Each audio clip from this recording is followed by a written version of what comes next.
Praise the Lord. ஆண்டவர் ரட்சகருமாகிய இயேசு கிறிஸ்துவின் நாமத்தினாலே உங்களை வாழ்த்துகிறேன். சந்தோஷமாக இருக்கீங்களா? பிரியமானவர்களே, நம்ம ஆராதிக்கிற தேவன் எப்போதும் என் கூட இருக்கிறாருன்னு நீங்கள் நம்பணும். நம்முடைய வாழ்க்கையில் எதிர்பாராத ஒரு நெருக்கங்கள், பிரச்சனைகள், போராட்டங்கள் வரும்பொழுது சோர்ந்து போயிடுறோம், உடைஞ்சு போயிடுறோம். ஏன்னா நம்ம எதிராளியாக இருக்கிறவன் அவ்வளோ சீக்கிரம் நம்மளை நிம்மதியாக விட மாட்டான். ஆனால் ஒன்று, அவன் தோற்று போனவன். நிச்சயமாக அவன் யாருக்கிட்ட தோற்று போனால், வானத்தையும் பூமியை உண்டாக்கின சர்வ சிருஷ்டிக்கு எஜமானாக இருக்கிற நம்ம ஆராதிக்கிற தேவனிடத்தில் அவன் தோற்று போனான். இயேசு கிறிஸ்துவின் நாமத்தில் அந்த ஜெயத்தை நாம் கையில் எடுக்கும் பொழுது அவன் நம்மை விட்டு விலகி போகிறான். இன்னைக்கு ஆண்டவர் உங்க கூட ஒரு காரியத்தின் மூலம் பேச போகிறார். சங்கீதம் 81:7 நெருக்கத்திலே நீ கூப்பிட்டாய், நான் உன்னை தப்புவித்தேன். நெருக்கத்திலே நீ என்னை கூப்பிட்டாய், நான் உன்னை தப்புவித்தேன். இந்த வார்த்தை கேட்டுக்கொண்டிருக்கிற தெய்வ பிள்ளையே, உங்கள் வாழ்க்கையில் ஏதோ ஒரு நெருக்கத்தின் பாதையில் நீங்கள் கடந்து போகிறீங்களா? மாஸ்டர், நான் ரொம்ப நெருக்கப்படுறேன், எனக்குள்ள ஒரு பெரிய போராட்டம் ஓடிக்கொண்டிருக்கிறது, என் வாழ்க்கையில் ஒரு நிம்மதி இல்லை, ஒரு நெருக்கத்தின் பாதையில் போய் கொண்டிருக்கிறேன். கலங்குறீங்களா? ஆண்டவர் நோக்கி கூப்பிடுங்க.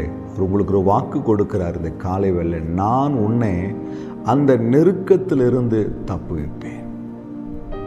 ஆம் தெய்வ பிள்ளையே, ஒவ்வொரு தெய்வ பிள்ளைகள் வாழ்க்கையிலும் சில நெருக்கமான சூழ்நிலைகள் வழியாய் கடந்து போக வேண்டிய காரியங்கள் இருக்கிறது.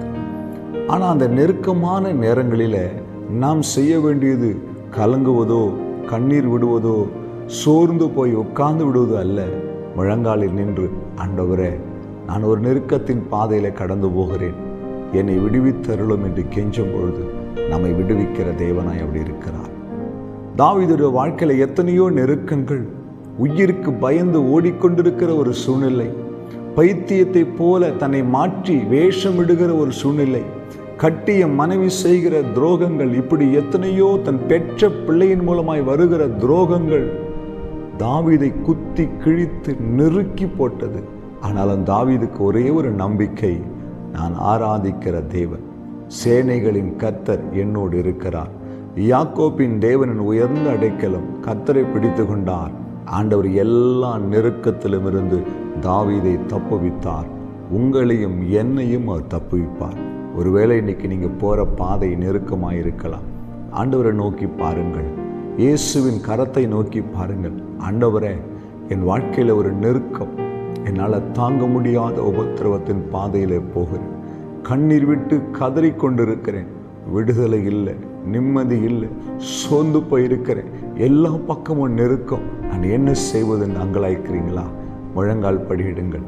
ஆண்டவரே, என் நெருக்கத்தை மாற செய்கிற தேவன், என் நெருக்கத்தை விசாலமாய் மாற்றுகிற தேவன் நீர் ஒருவரே, இந்த நெருக்கத்தில் என்னை தப்புவும் என்று சொல்லி அவர் முகத்தை நோக்கி பாருங்கள். உங்களுக்கு ஒத்தாசை கடந்து வரும். இன்றைக்கு உங்கள் நெருக்கம் மாறும். செபிக்கலாமா? கண்களை மூடுங்க. எங்களை நேசிக்கிற நல்ல தகப்பனே, ஆண்டவரே, நெருக்கத்திலே நீ என்னை நோக்கி கூப்பிட்டாய், நான் விடுவித்தேன் என்று சொல்லி விடுவிக்கிற கர்த்தாவே, உடைய பிள்ளைகள் மேலே இரக்கமாயிரும். நெருக்கத்தின் பாதையில் கடந்து செல்லுடைய பிள்ளைகளை விடுவித்து காத்துக்கொள்ளும். இன்றைக்கு ஒரு அற்புதம் நடக்கட்டும். செய்தீர், நன்றி. இயேசு கிறிஸ்துவின் நாமத்தில் பிதாவே, ஆமென். ஹல்லேலூயா. God bless you.